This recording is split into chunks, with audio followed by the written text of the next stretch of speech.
Let's get to the money. Let's get to the Money. Let's get to the Money. Let's get to the motherfucking money. Fuck the bookies, fuck the bookies. FTB screaming fuck the bookies, fuck the bookies, fuck the bookies, fuck the bookies, fuck the bookies, fuck the bookies, fuck the bookies. FTB screaming fuck the bookies, fuck the bookies, fuck the bookies. Middle finger in the ass, screaming fuck the bookies. Woke up in the morning, grab my little black book. Yesterday can eat a dick, cause we lost by the hook. Can't win them all, so you never see me get shook. Today's a new day, the bookmakers getting cooked. When I spot a dirty K of 4 units getting played, always find the value, I would never be afraid. Scary money don't win, but I'm not going all in unless I see a bet I love, then I put my balls on a bookie's chin. Let it all soak in, doubling my bread, winning money with my friends. If you got the itch and you wanna go big, follow Sharpie bets and you gon' really fucking win. This is not financial advice, it's entertainment. But if I find the right price, believe I'm parlaying it. You can see my spreadsheet, I'm winning, not just saying it. Profit in the green every week, I'm never negative. I can bet an ace or a shitty old picture. Pick the right spots cause I'm the K-Prop whisperer. Shut up when I speak until you finally get the picture. I'm the best in the world, tell me you getting richer. Fuck the bookies, fuck the bookies. FTB screaming fuck the bookies, fuck the bookies, fuck the bookies, fuck the bookies, fuck the bookies, fuck the bookies, fuck the bookies. FTB screaming fuck the bookies, fuck the bookies, fuck the bookies. Middle finger in the ass screaming fuck the bookies. Let's get to the motherfucking monies. Yeah, let's get to the motherfucking monies. Welcome to the best MLB Prop Show on God's green earth. I'm your host, Sharpie Bets, and it's Friday, so you know what that means. We have the only person that I talk K-Props, no, tits, baby, K-Props, with joining us today, guys, to talk the next best thing to God himself. I know him as Chris. Y'all know him as Spin Doc. How you doing, my guy? Because I know you hotter than fish grease. Woo! It has been a banger of a week. Tuesday, we hit them for almost 6 units in one day. We've had a couple other multi-unit days. 6 units, because I saw your bet slips, dude.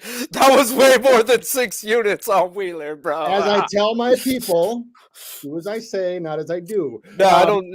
Exactly. Do as I say, not as I do. No.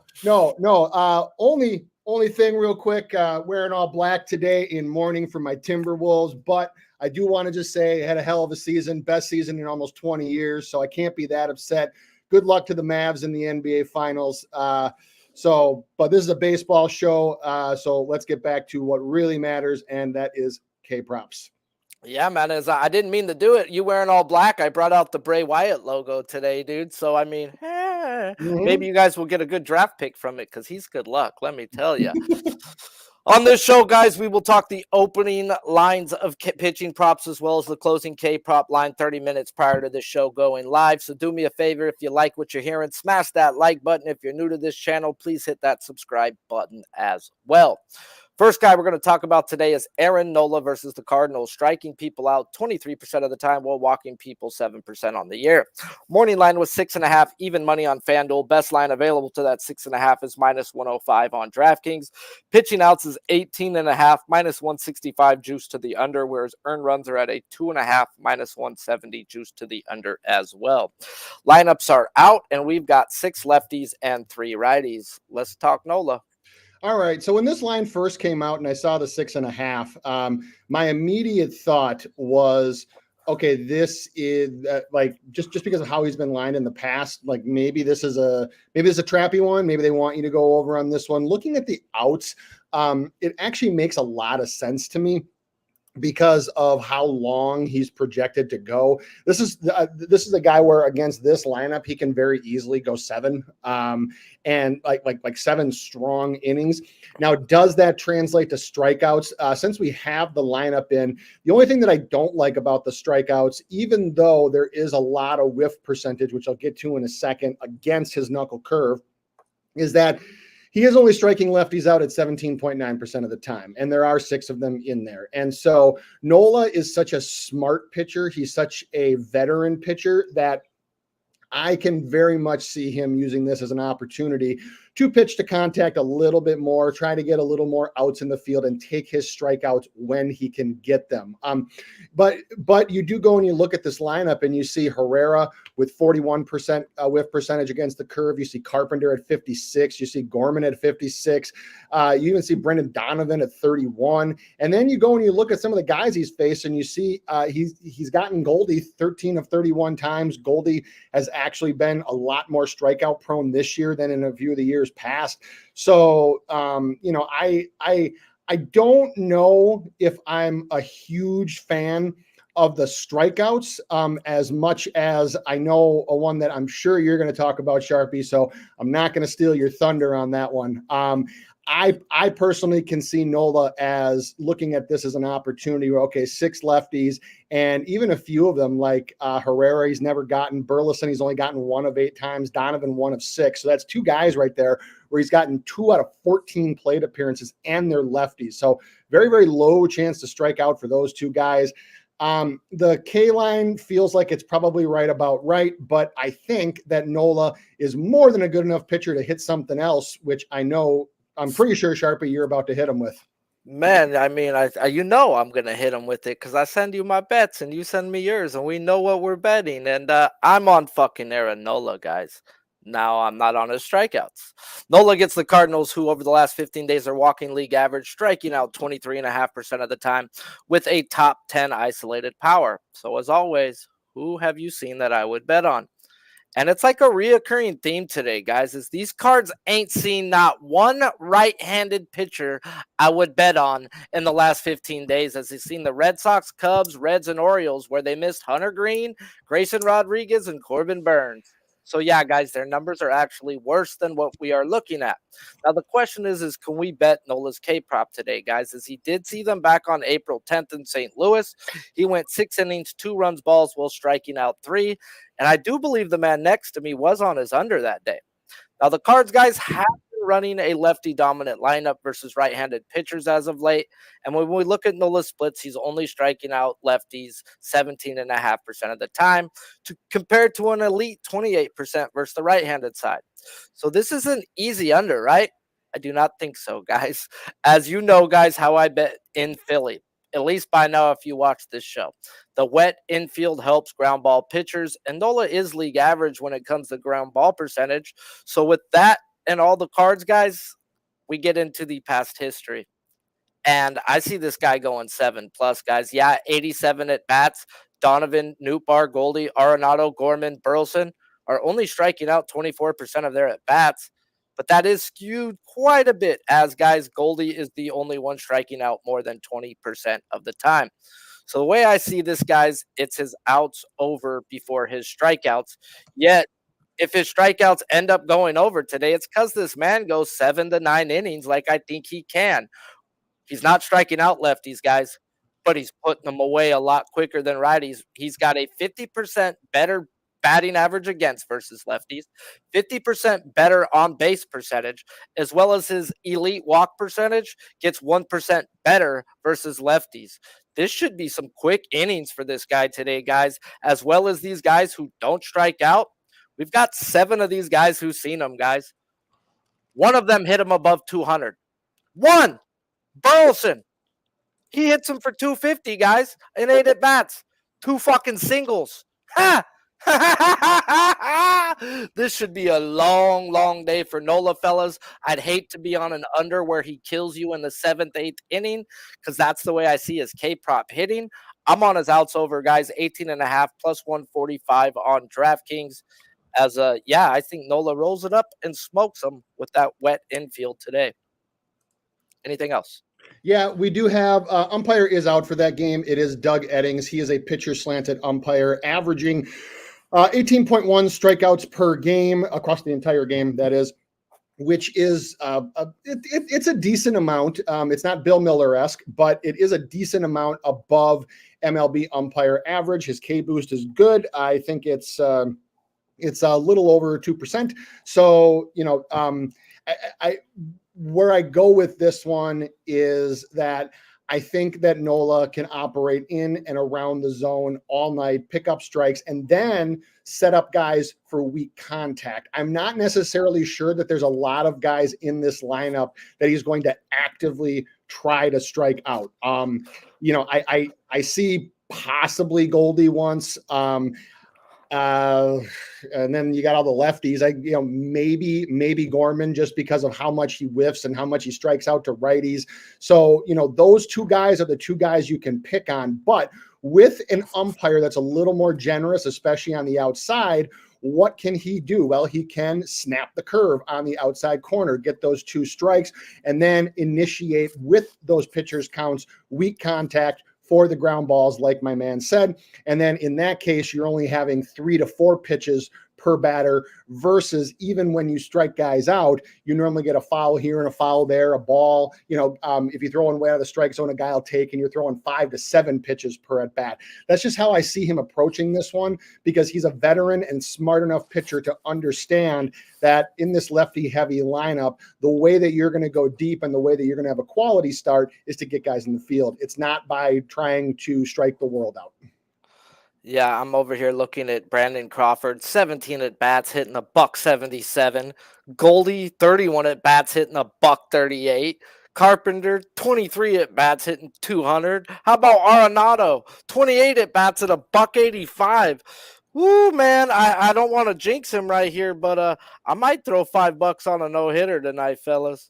Ooh, I like it. I mean, it's just a dart throw, bro. But I'm looking at this, and I know he's at home in the ground ball, and it's just like, oh man, I watch him. Hey, say that in the first pitch, he gets home run, like that stupid female announcer the other day, who said, "Oh Siri, how about that?" or whatever, bro. Because Miller, and then the next pitch, he takes Miller for a home run. I was like, yes.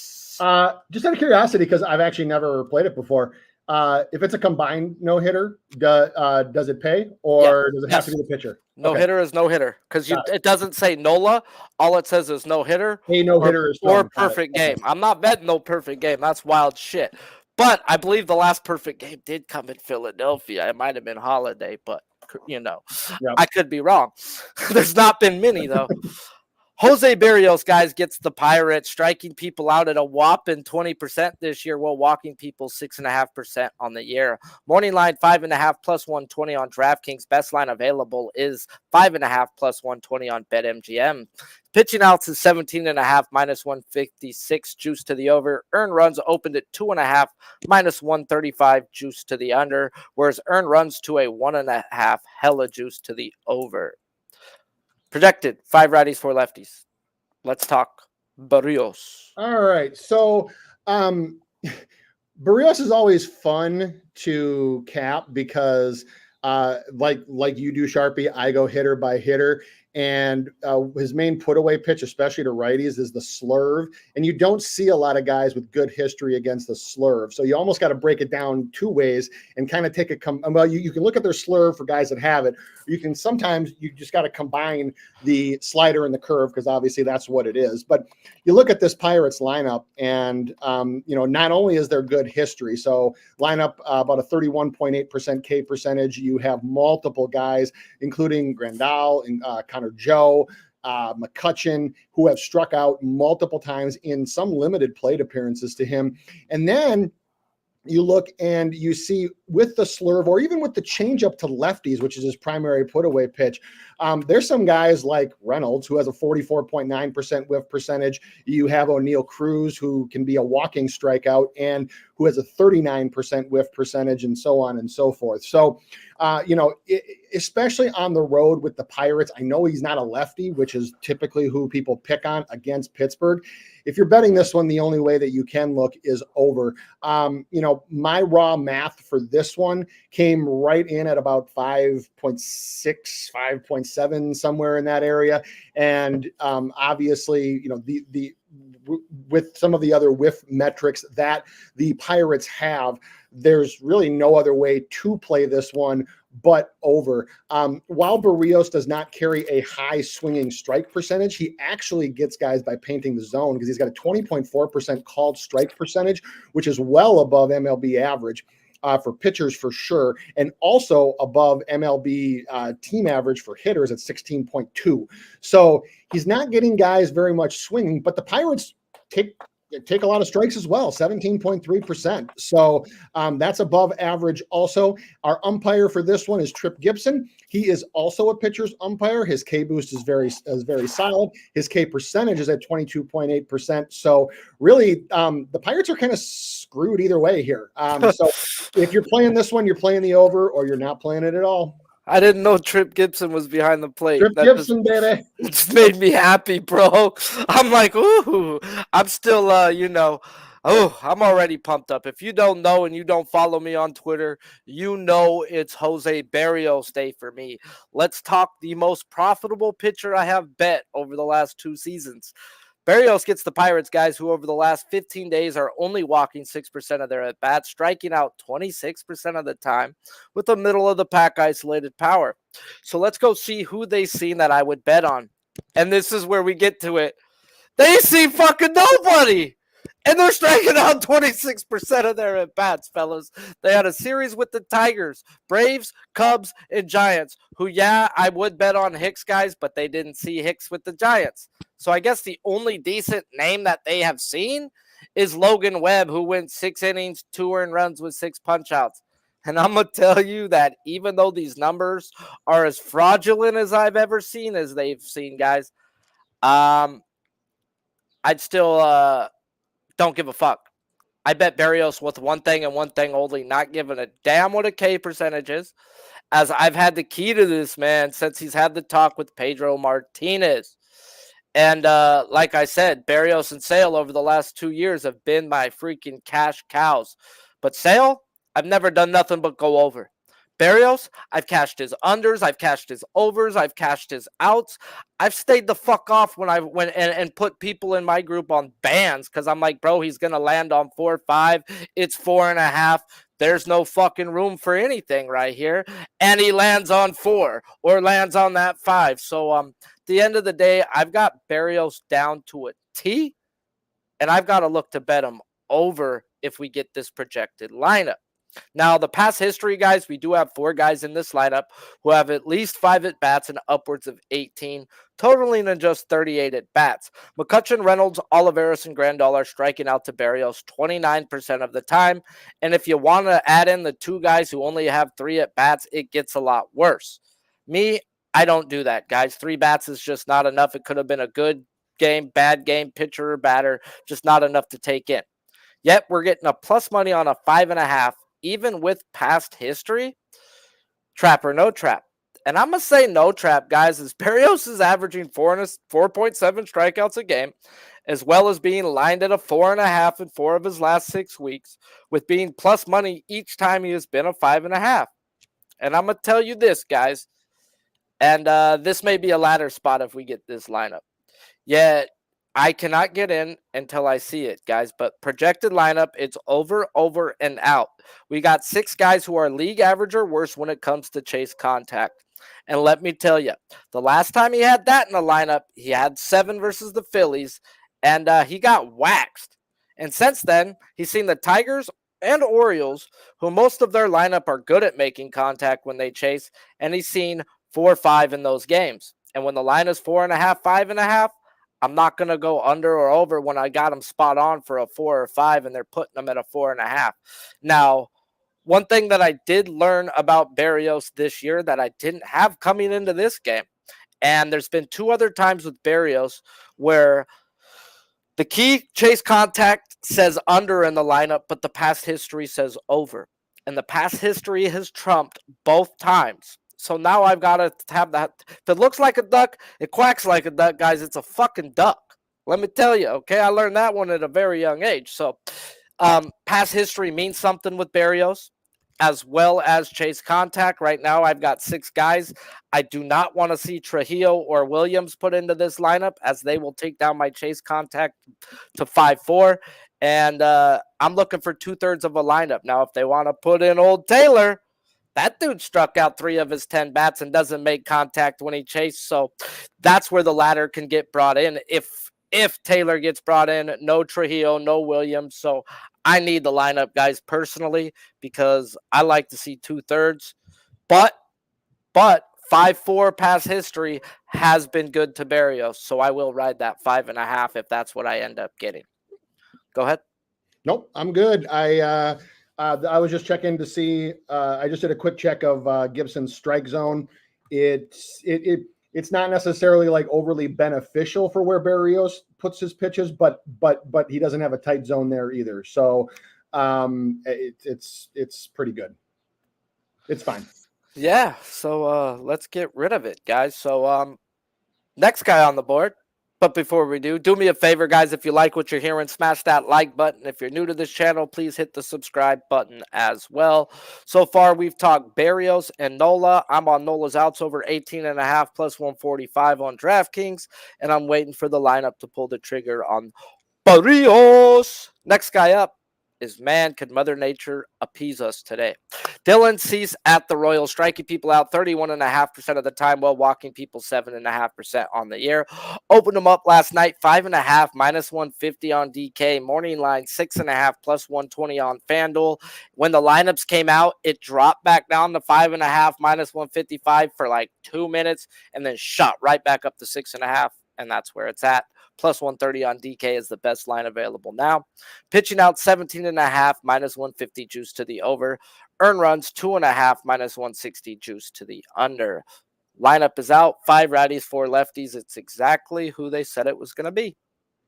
Let's talk C's. All right. So we're assuming that the rain holds off for this one and this game rolls. So for me, I look at this one as, how much do the Royals want to chase? So over the last 2 weeks, they are chasing above league average at 35.5% compared to a league average of 32.3. So, but they are making contact when they do. They're actually more than 5% above league average. But this is where the rubber meets the road, because Cease's chase contact percentage, his contact percentage outside the zone is just absurdly low. It's at 51.6. That's one of the best among starters.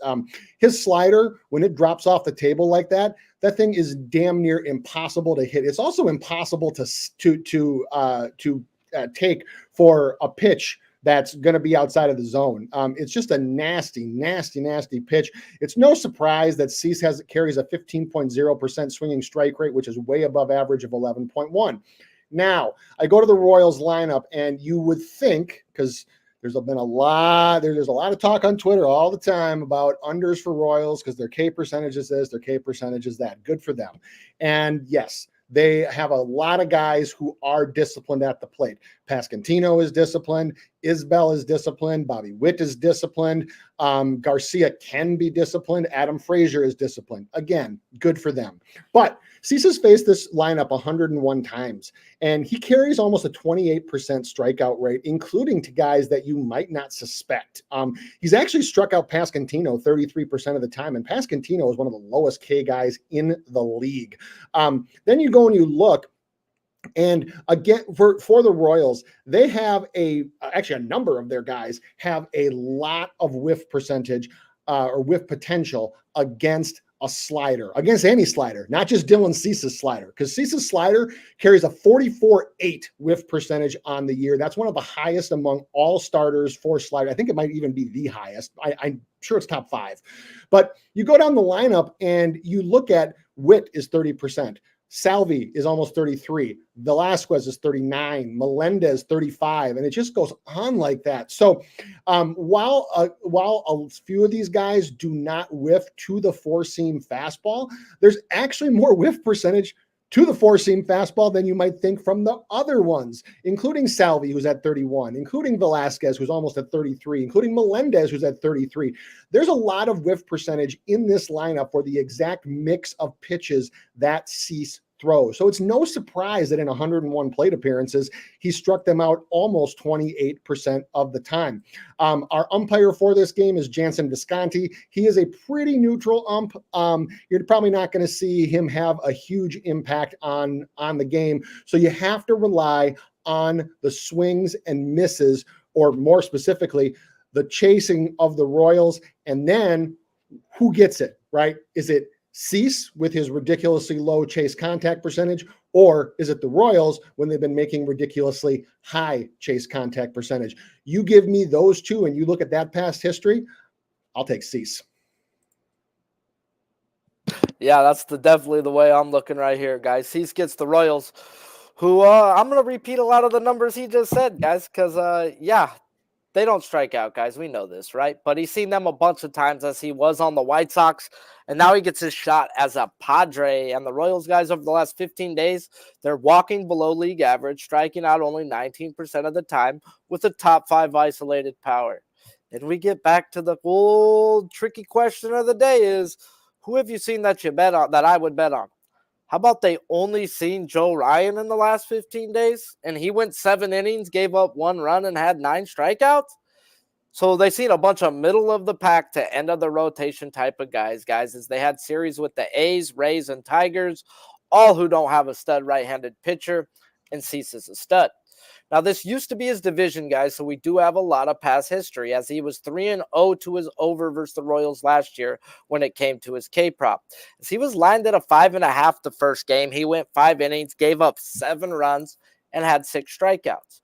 Then he had a back-to-back with them in September and did the damn thing both times. As he first game, he went 5.1 innings, gave up 4 runs, had 7 punch-outs. Then he went another 5.1 innings 5 days later with 1 run and 8 strikeouts. So let's just go look at the past history, as we have 7 guys in this lineup with at least 5 at-bats upwards to 35. And Cease has got a K percentage of 28.5% versus those dudes. So yeah, I get it if you grabbed the 5.5 juice last night. Shit, I almost did on general purpose. But yet I was like, are they fucking with me? And woke up to what I thought it should be, a 6.5, guys. So can we get in? And the only reason why I haven't yet, guys, is because the weather, and I will watch the weather up to an hour, 30 minutes to the game, because Mother Nature will change on a dime. And I do not want to be involved where rain could come in on a guy's prop that I'm on an over on, because the worst thing to a freaking prop over, besides an injury, sorry for you fellas that were on Gallons over, but he wasn't going to get it anyways. But yeah, is Mother Nature, guys. So definitely need to pay attention here, as he showed that he can get this being lit up like a Christmas tree last year. Cease's analytics are the best they've ever been this year. His walk percentage is 4 or 5% down than his career. Like, this dude is pitching better. We've got a K percentage in this lineup of 28.5. We've got 5 guys in this lineup who whiff at a fastball league average or worse, with 8 of the 9 who are league average or worse versus a slider. This to me is, can you get them the 2 strikes? Because an ace could put him away with that slider, guys. And I believe Dylan Cease is an ace. So taking that with the 5 guys in this lineup who are league average or worse at chasing, you're not going to make contact. I don't care if you're good at it. If you're chasing, nah. Like Flaherty guys last night, guys, and Cease. These guys' chase contact is out of this world. If you chase versus studs. So, yeah, you get to where I'm going, guys. It's over or nothing for Cease. I have no problem paying the 6.5 plus money, because I think if he gets 6, he gets 7. So now I know the 5.5s are gone. I get that, but I am not going to put in the bet until at least an hour, 30 minutes till game time, as I don't see it moving much off the plus money. You know, what do I lose? 5-10 cents at most? Like, I'm not worried about that. So pay attention to Twitter. I'll tweet out if I pull the trigger, as I'm looking to fire away today. Anything else? No, I think you said it all. Yes, sir. Pablito, old short shorts. Oh, bro, I took myself through a ringer on this one, bro. I don't even want to talk my write-up that I have, because it's going to make me look like a fucking weirdo who goes from one side to the other, to one side, to the other, to one side. And I should just delete it all and let you talk. But let's talk Pablo Lopez at the Astros. Striking people out 27.5% while walking people 4% on the year. Morning line 5.5 minus 122 on FanDuel, and that's exactly where it's still at. Pitching out 17.5 minus 185 juice to the over. Earn runs 2.5 minus 150 juice to the under. Projected lineup is 6 righties and 3 lefties. Let go. All right. Well, if we get the projected lineup, then I'm very, very interested in the over, and I'll tell you why in a second. But like we talked about this morning, Sharpie, I don't think we're going to get this whole projected lineup. I think the top five we'll get for sure, but the bottom four, I can't see them running Singleton out there tonight. With three, he's faced Pablo three times. He's struck out three times. He has a 45.5% whiff percentage to a changeup, which Pablo has a almost 25% whiff percentage against, and it's what he uses on lefties. Then you go down, you look at Chas McCormick, who's projected to be in the 9-hole. He has faced Pablo 5 times. He's struck out 4. He has a 33.9 whiff percentage to the sweeper, which is Pablo's main put-away pitch. He also has a 30% whiff percentage to a four-seamer, which Pablo gets almost at the same amount. This is one where I want to see an umpire, I want to see a lineup, and I want to run everything through again, because I'm pretty confident about what the top 5, projected top 5, who are probably going to be the actual top 5 with Altuve, Tucker, Jordan, Bregman, and Pena, are going to do. I'm pretty sure Yanni will be behind the plate, so that leaves Singleton, Myers, and Chas.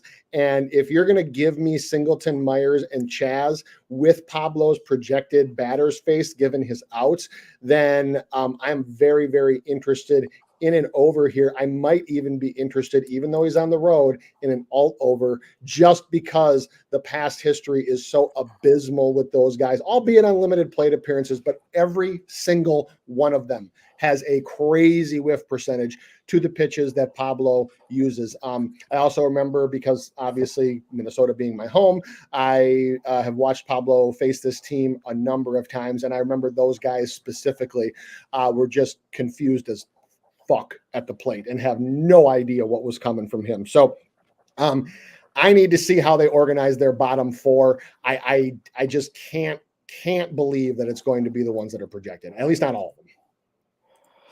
I'm going to take you through my loop-de-loop as I go over to under to under to over to say I can't bet something that I am fucking confused on. And sometimes you got to just say, hey, I don't get this one, guys. I could be this way, it could be that way, but I'm going to take you through my whirlwind, fellas.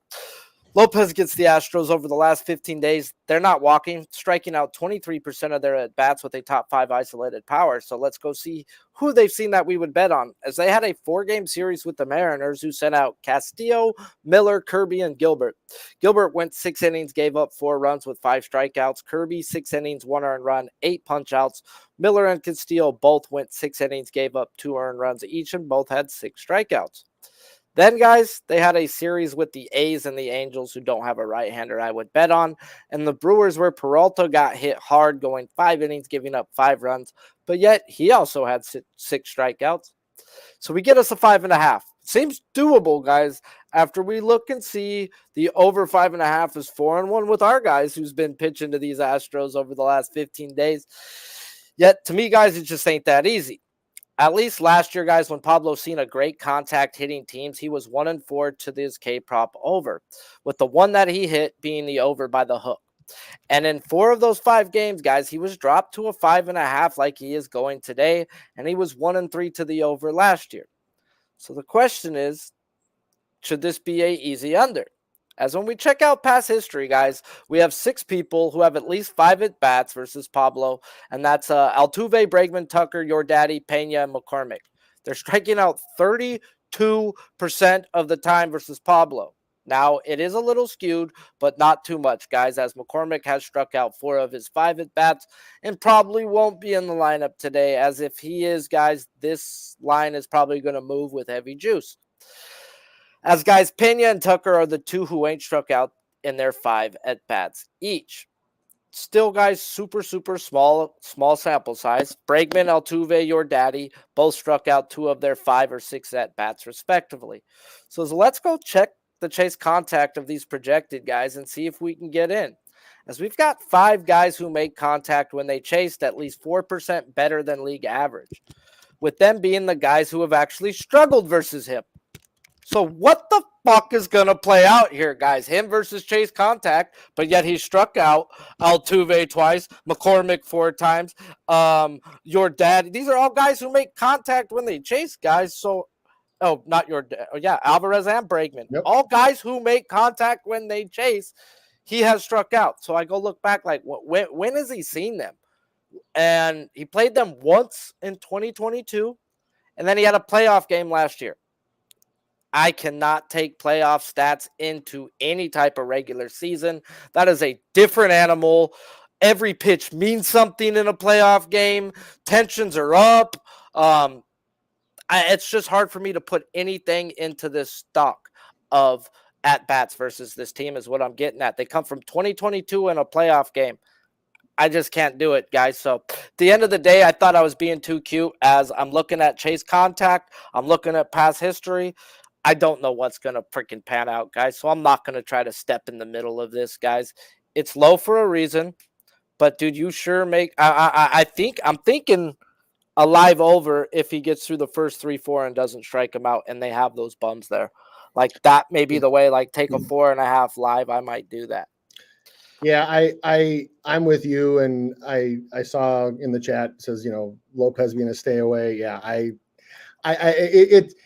I'm a firm believer in that if after taking 1 and sometimes 2 runs through all of the stuff that you look at, if you don't have a strong feeling and you can't figure it out, that would be a time to just throw it away, and it wasn't meant to be. And the only thing I would advise people on with that is, because I've seen this before, is that then you pass on an over and then he strikes out 2 in the first inning. You're like, oh shit, I got to get in, and then you go and bet a worse line, and then it comes back to earth, so on and so forth. So don't do that. This is where you can't have FOMO in this business, fear of missing out. You just cannot do it. It costs you way too much money in that if you see one that you can't figure out and you throw it away, even if Pablo goes out and strikes out the first 5, like for example, a good example, just real quick, would be Nick Pivetta last night, right? Like Nick Pivetta struck out 8 of the first 9 guys that he faced, including 8 in a row. And so now we're over here on Flaherty watching this fucker get I know, our guy. We're like, what the fuck? I know. You and I had to wait till the 5th inning to cash Flaherty, whereas Pivetta cashes in the fucking 2nd. So, anyways, but even in a situation like that, what you don't want to do is just run to the window and just try to get some money on something for a guy because you feel like you're missing out. If you didn't get it pregame and you don't have a strong take live, then let it be, because it wasn't meant to be, because there's a million things that you can bet on every single day across every single sport. And if you miss one, who the fuck cares? Okay. Who the fuck is, because guess what? You didn't lose any money on it, did you? So I call them lessons, bro. And the 2 times I didn't bet Berrios this year, it was past history said yes, and the lineup said under. Well, I've learned now that I can now ride the past history, bro. So you got to learn. And I'm going to find out today if past history plays out with Pablo, or does Chase Contact, depending on the lineup. So we'll see how it rolls. You learn lessons, bro. Lessons don't cost money. Yep. Well, this one, guys, I think I got something sneaky cooking and brewing here, guys. And I don't like getting in before. Lineups come out most of the time, but I had to get in here, guys. And if you like what you're hearing, smash that like button. If you're new to this channel, hit that subscribe button as well. And we're going to talk us some Walker Buehler, guys, versus the Rockies. Striking people out this year 22% of the time, while walking people just 4%. Morning line was 5.5 minus 150 on DK, where the best line available now is 5.5 minus 132 on FanDuel. Pitching out 17.5 minus 200 juice to the over, whereas earned runs opened at a 1.5 minus 130 and has moved to a minus 145 now, juice to the over. Projected lineup, 7 righties, 2 lefties. Let's talk Walker Buehler. Actually, I think it's more going to be you talk, Sharpie, because this is your team and your guy. So I'm just going to say 2 things about this one. Only 2. Number 1 is, for those of you that follow me, you know that I have what's called No Under Island, which are teams where I don't care if it's a double-A pitcher. I don't care if it's a fucking little leaguer. I'm not betting an over because they just are so damn undisciplined. The Colorado Rockies are one of those teams. The Seattle Mariners are another. The Oakland A's are great. Under. You're not betting under. Or sorry, no under. Yeah. I'm sorry, no under island. And the Oakland A's are there in most situations. But the Rockies are firmly in. They actually have a permanent residency this year on no under island. I'll just go through some quick metrics. My God, you have a swing rate outside of the zone at 35.9 compared to league average of 32.3. You have a connection percentage on those swings at second worst in the league at 57.3. You have a swinging strike rate at second worst in the league. I mean, I could just go on and on and on and on. The only thing that the Rockies do have a top 6 to 7 rate in is lowest called strike rate. But the reason why they have such a low call strike rate is because they fucking swing at everything. So that's the only reason why they do. So if you're betting this one, you're betting the over or you're not betting at all. The last thing I'll say about this before I'll turn it over to my guy here is that of all of these, so I track projected batters faced, meaning how many they've normally faced and how many they are projected to face that day. And the difference between the two can often indicate a guy who at least they think is going to go longer.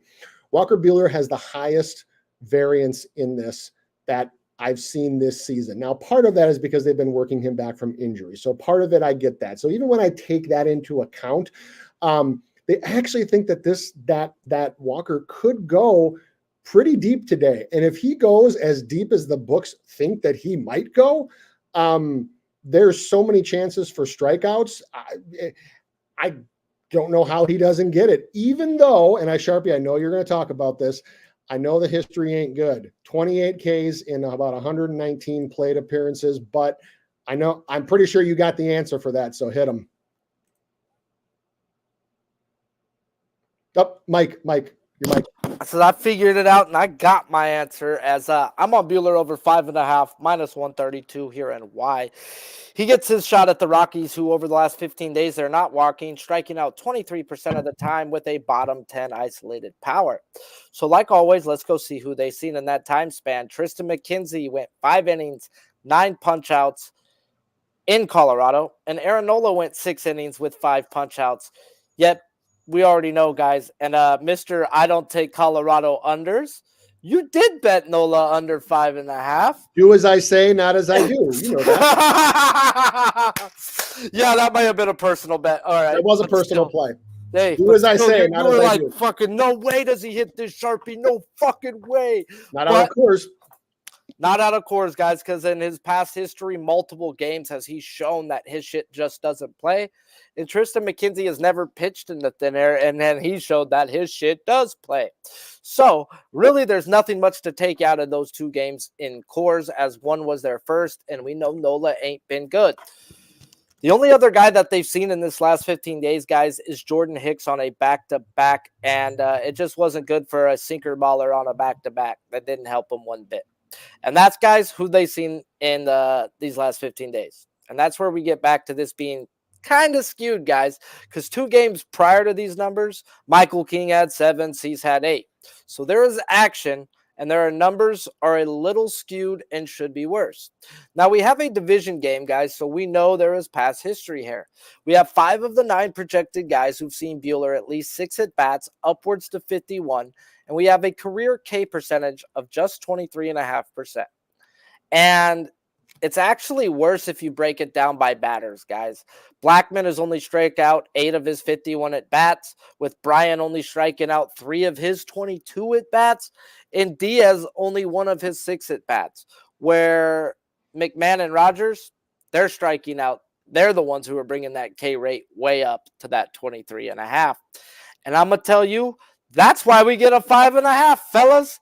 And I'm going to tell you, that ain't the real K percentage, guys. As Diaz has had all 6 of his bats that he's seen Walker Buehler in Colorado. Colorado has not done well to Walker Buehler, guys. Walker Buehler has had his last 4 games since 2021 in Colorado, going 1-3 to the over 5.5. Hence the reason why we're getting a low number. 23.5% K percentage. Oh, that's bad. But like I said, it's really worse when you look at it batter by batter, because it's only 2 guys that are bringing it down. I mean, that are bringing that K percentage up. No, Chris Bryant striking out today, guys. If not once, if not twice, if not 3 fucking times, guys. As Chris Bryant in the past has been a problem to this man. He doesn't whiff it a fastball, doesn't whiff it a slider, doesn't whiff it a cutter. Well, it's 2024, motherfuckers, and that fool whiffs above league average on every one of those pitches this year, fellas. The books aren't taking that into their freaking little count, are they? So the 2 guys that I have being a problem when we look at his pitch mix is Blackman at the top and Montario down there at the bottom. 2 out of 9 guys being a issue. When I look at his best games of his career, guys, he had 16, 12, and 11 strikeouts respectively in Chavez Ravine versus the Rockies. Granted, you have to go back 2020 and beyond, so I'm not really putting much into that. What I'm putting into is these numbers are freaking Colorado-based and old Chris Bryant-based, guys. The Blackman numbers are real. Blackman still is the same guy he was back then. Blackman is that dude. I'll give him that, guys. He's league average when it comes to his freaking out pitch, which is a curve to a freaking lefty. So at the end of the day, guys, when I run this lineup and I look at what he uses versus lefties, what he uses versus righties, as righties, it's fastball, sinker, slider. Oh, so Chris Bryant's actually whiffing at a sinker. Even fucking worse. That's what blows my mind. Like, so he goes fastball, sinker, slider to righties, guys. Fastball, cutter, knuckle to lefties. And we got what we have and could be a monster on our hands today. As I've got 7 people who can strike out at least once. And 4 of them in the top 6, which means he'll have multiple action at them, at least 3 at bats if he does what he's supposed to do, guys. So I think we're getting a low number. I get it. And I think I'm going to pop the books right in their fucking mouth because they think this past history is real. And I'm going to tell you, this past history is only real when it comes to fucking Blackman. Let me talk to you. So even if they want to take out Rogers and put in Stallings, I then have them for 6 on a bad day, guys. I'm on the over 5.5 minus 132. Please and thank you. As, yeah, everybody whiffs it in his pitches. Like, slider or curve, nobody's really above league average on his 2 out pitches, guys, except Montario. Oh, no, he's league average on the slider. Haha. So no one is good at not, I mean, like, elite at not whiffing at his out pitch. And then we've got 1, 2, 3, 4, 5 guys who whiff at a fastball. This, to me, guys, is if he goes 6, he easily should have 7. If he goes 7, he may have 9. And if he goes 9, he can have 12. Like this can be a monster fucking day for Walker Buehler, guys. As when I look at all of his analytics, his velo's fine from 2 years ago to where it is now. His break on every pitch is just where it needs to be. Walker Buehler is who Walker Buehler is. Is he that front runner ace no more? No, but he is a fucking dog. Let me tell you, he is a fucking gamer. Let me tell you. Now, did he have a problem with spider tack? Yeah, for a little bit he did, guys. It did bother him. But at the end of the day, like every good fucking pitcher, guys, they're still elite, bro. They're still elite. So sign me up for old Walker Buehler as Pirates lineup just came out. Bay, Grandal, Talese. Fuck you, Talese. You're easy money. Gonzalez, Hayes, Cruz, Joe. Ooh, yes. Go. You know, I'll let it move, bro. Like I say all the time, and I tried to talk to Jimmy this morning. He's like, oh, I can't bet the under now because I could have got it at plus money. I says, bro, I'll give 40 cents on a K-prop once the lineup comes out. I lose plus money. You know, like, but I'm going to win my bet. That's what I care about. So I've always said this over and over and over, and I know it's oversimplified, but do you pay juice when you win? What fucking difference does it make? That's what I pretty much told him. I'm like, hey, bro, do you pay juice? You don't pay juice when you win. Also, one last thing about Walker Buehler, because you had me interested in it.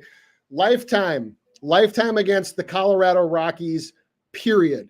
Buehler has 106 strikeouts in 410 plate appearances, 25.9%, which is it's decent. Okay, you break it down. At Coors Field, Buehler has 45 strikeouts in 226 plate appearances for a strikeout percentage of 19.9. Dodger Stadium against the Rockies, 61 Ks and 184 plate appearances, 33.2%. The Coors effect is real on a guy that throws pitches like Walk does. Yeah, and I mean, 32 versus 19.9. I always talk about it too. You ask any pitcher in baseball, what is the best mound to pitch on? They're going to tell you Dodger Stadium at night. The way the cold air hits, the way the baseball plays off of a white baseball, off all the white jerseys, the background. That's a pitcher's dream out there, fellas. Let me tell you guys, that is the spot to be. I'm already on him. I love it. I'm literally just signed in the DraftKings so I can get over to Barrios. And Yup. yeah, I'm like I gotta get. Oh fuck, no, that's Buehler. I was like, oh my god, he's minus 150. Oh fuck me. I'm like, that really moved. Wrong side. So right now, guys, I'm putting in the bet for Barrios. As always, bro, I appreciate you, bro. I talk to you every day. Today we just happened to do it on screen for these fine young people. Let them know what you got going on and where they can find you. Yeah. So at Spin Doc Sports, I have my tout prop, which is the one public VIP play I give every day. On the season, it is 20-7, 74% with a plus 12.58 units lifetime, plus almost 70 units. So I will be posting that very, very shortly. I've already given VIP 2, and I think I might have 2 more, including one where I can't wait for this. I can't wait for this one because if you follow me on Twitter, you know that I'm kind of hard on who I call the trendies, about people that go to covers and take a hit rate sheet and just decide to start spewing out vomit induced bets. But there is one tonight where I told VIP this morning, I said, watch. I said, this line is set right. They're going to bet it down. We're going to come in and just absolutely destroy them. That one I'm about to drop. I might even drop it publicly just because I love doing that shit and showing why just grabbing a hit rate sheet from covers, it should be part of your capping. But if that's the only thing you use, you will not fucking win, period. I just came in my pants looking at Talise's freaking chase contact. Oh, yeah, it's bad. I knew it was bad already, bro, but it is 15% worse than league average. And you put him in the front four. Oh, I am on Barrios, guys, over 5.5 at plus 115 on MGM. I am on Nola's outs over 18.5 at plus 145 on DraftKings. And then I am on Walker fucking Buehler. 5.5 strikeouts, minus 132 on FanDuel, and I will be looking to tweet out that I am on Cease. All I care about is making sure that the rain don't come down. God has been great to us. We've had 5 losing days in the month of May. Now, I don't have the unit total that my man next to me has. He's been on fire like a motherfucker. But I'll just take my happily not losing 5 days on ass and take it into tomorrow. And hopefully it stays at 5 because, fuck, man, I like everything. Love everything I'm on today. And a lot of it's plus monies. You're gonna give me Cease at plus monies? Give me Barrios at plus monies? Nola at plus monies? Sorry, got a little carried away, guys. No, so, you're good. Until next time, guys, stay solid. It's the weekend. Stay out of trouble and enjoy this tune. Buy a boy a baseball, get him outside, get his hands dirty, take a little time. Give a boy a Bible, teach him how to pray, thank the good Lord at the end of the day. Wake him up early, teach him how to work, spend his own money, show him what it's worth, yeah. He's gonna know it all, he'll slip and he'll fall, he'll pick himself up, amen. Yes sir, yes ma'am, show him how to be a man, so one of these days he can. Buy a girl flowers, take her to a show, treat her like a lady, and maybe down the road, you'll give a girl a diamond, put on her hand, watch her and her mama making all the plans. Then get a little house on a little piece of land, build a little family, so maybe one of these days he can. Yeah. Buy a boy a baseball, get him outside, get his hands dirty, take a little time. Give a boy a Bible, teach him how to pray, thank the good Lord at the end of the day.